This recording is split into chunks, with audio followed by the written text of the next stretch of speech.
بسم اللہ الرحمن الرحیم۔ حضور نے صحابہ کرام سے فرمایا، میں تمہیں ایک عجیب بات نہ سناؤں؟ انہوں نے عرض کی، آقا ضرور کرم فرمائیں۔ حضور نے فرمایا کہ جب فرشتے میرے بیٹے کی ولادت پر مجھے مبارکباد دینے کے لیے آئے تو ان فرشتوں میں ایک ایسا بھی فرشتہ تھا جس کے ہاتھ بھی نہیں تھے اور پیر بھی نہیں اور اڑنے والے پر بھی نہیں تھے۔ فرشتے اس کو اپنے کندھوں پر اٹھا کر میرے پاس لائے، وہ بھی میری زیارت کرنے اور میرے نواسے کو دیکھنے کے لیے آیا تھا۔ جب میں نے اسے دیکھا تو میں نے ان سے پوچھا کہ تم نے یہ کیا حالت بنا رکھی ہے؟ تیرے ہاتھ نہیں اور پاؤں بھی نہیں۔ اس نے عرض کی، یا رسول اللہ صلی اللہ علیہ وآلہ وسلم، میرے کسی زمانے میں بڑی شان ہوا کرتی تھی، مجھے اللہ نے بڑا مقام اور بڑی عزت عطا فرمائی تھی۔ میں ان فرشتوں میں شامل تھا جن کو اللہ کا خاص قرب حاصل ہے، جن کو ملائکۃ المقربین کہا جاتا ہے۔ حضور نے فرمایا، اتنا قرب اور اتنی عزت تو یہ زوال کیسے؟ انہوں نے عرض کی، ایک دن میں 7ویں آسمان پر سے آ رہا تھا کہ اچانک آسمان کا دروازہ کھلا۔ میں نے دروازے میں سے جھانک کر دیکھا تو میں نے 7ویں آسمان سے کھڑے کھڑے زمین کو دیکھ لیا۔ جب میں نے زمین کو دیکھا تو مجھے ایک انسان نظر آیا جس کے ہاتھ بھی نہیں، پیر بھی نہیں تھے۔ میں نے دل میں سوچا کہ ایسی زندگی کا کیا فائدہ جس میں انسان کے ہاتھ بھی نہ ہوں اور پیر بھی نہ ہوں، اس سے تو بہتر ہے کہ بندہ مر جائے، بندے کو موت آ جائے۔ جب یہ بات میرے دل میں آئی تو اللہ میری اس بات پر ناراض ہو گیا۔ اللہ جلال میں آ گیا اور فرمایا، اے فرشتے، تو نے یہ بات کیوں کی ہے؟ جس کو یہ تکلیف پہنچ رہی ہے وہ میرا گلہ نہیں کر رہا، موت کی تمنا نہیں کر رہا۔ تجھے زیادہ اس بندے کا خیال ہے۔ میں جو بھی کرتا ہوں بہتر کرتا ہوں، میں کسی سے زیادتی نہیں کرتا، کسی کو دے کر نہیں آزماتا ہوں اور کسی کو لے کر آزماتا ہوں۔ میں نے عرض کی، مولا غلطی ہو گئی۔ خالق کائنات نے فرمایا، جب نوری غلط کریں گے تو ناریوں کا کیا بنے گا؟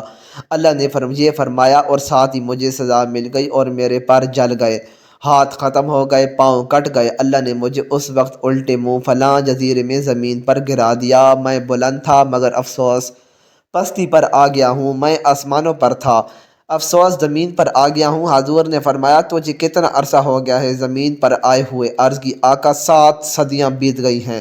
حضور نے فرمایا، تو جزیرے میں تو قید تھا، مدینے میں پھر کیسے آ گیا؟ عرض کی، یا رسول اللہ صلی اللہ علیہ وآلہ وسلم، 700 سال سے میں جنگل میں پریشان رہا، میں رو رو کر اللہ کو مناتا رہا لیکن اللہ نے میری خطا معاف نہ فرمائی۔ آج میں جزیرے میں زار و قطار رو رہا تھا کہ فرشتے اس جزیرے سے گزرے۔ جب یہ گزرنے لگے تو انہوں نے مجھے دیکھ کر پہچان لیا کہ یہ تو ہمارا ساتھی ہے، یہ جہاں کیسے؟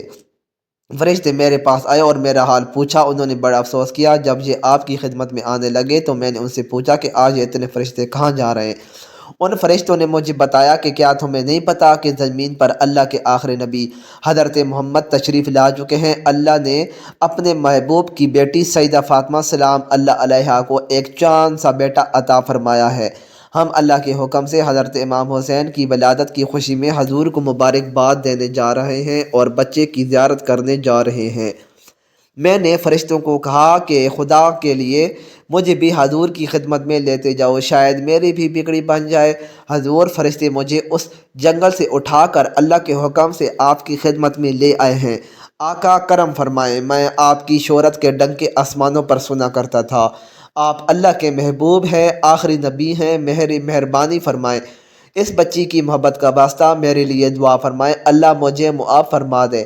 مجھے یقین ہے کہ آپ کے ہاتھ میرے لیے دعا کے لیے اٹھ گئے تو اللہ میری تقدیر بدل دے گا۔ حضور فرماتے ہیں کہ میں نے اس فرشتے کی بات سن کر اس کے لیے دعا مانگی، اے خالق کائنات، مہربانی فرما، اس کی غلطی معاف فرما، اس کو پہلے جیسی صورت اور صحت عطا فرما اور پہلے والی عزت اور مقام عطا فرما۔ حضور نے ابھی اپنے مقدس ہاتھ اس فرشتے پر پھیر ہی تھے کہ فرشتوں کے سردار حضرت جبرائیل حضور صلی اللہ علیہ وآلہ وسلم کی بارگاہ میں حاضر ہو گئے۔ درود و سلام کے نذرانے پیش کرنے کے بعد عرض کی، حضور اللہ نے آپ کی دعا اس فرشتے کے حق میں قبول فرما لی ہے، اللہ بھی اس کو رحمت عطا فرماتا ہے۔ پھر عرض کی، اللہ فرما رہا ہے کہ شہزادہ حسین کے جسم سے جو چادر لگی ہوئی ہے وہ چادر اتار کر فرشتے کے جسم سے لگائیں۔ تاجدار مدینہ نے امام حسین سے چادر اتار کر فرشتے کے جسم سے لگا دی۔ اللہ نے اسی وقت فرشتے کو ہاتھ بھی عطا فرما دیے اور پاؤں بھی عطا فرما دیے اور اڑنے کے لیے پر بھی عطا فرما دیے۔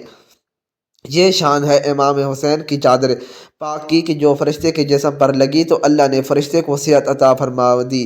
جب امام حسین کی چادر کی یہ شان ہے تو حسین کے نانا کی کیا شان ہوگی؟ دوستو، کبھی بھی کسی کا مذاق نہیں اڑانا چاہیے، اس میں اللہ کی ناراضگی ہوتی ہے۔ اللہ جس انسان کو جس شکل میں پیدا کرتا ہے اس میں کوئی نہ کوئی حکمت ضرور ہوتی ہے۔ مزید اچھی ویڈیوز کے لیے چینل کو سبسکرائب کریں، ویڈیو کو لائک اور شیئر کرنا نہ بھولیں۔ شکریہ۔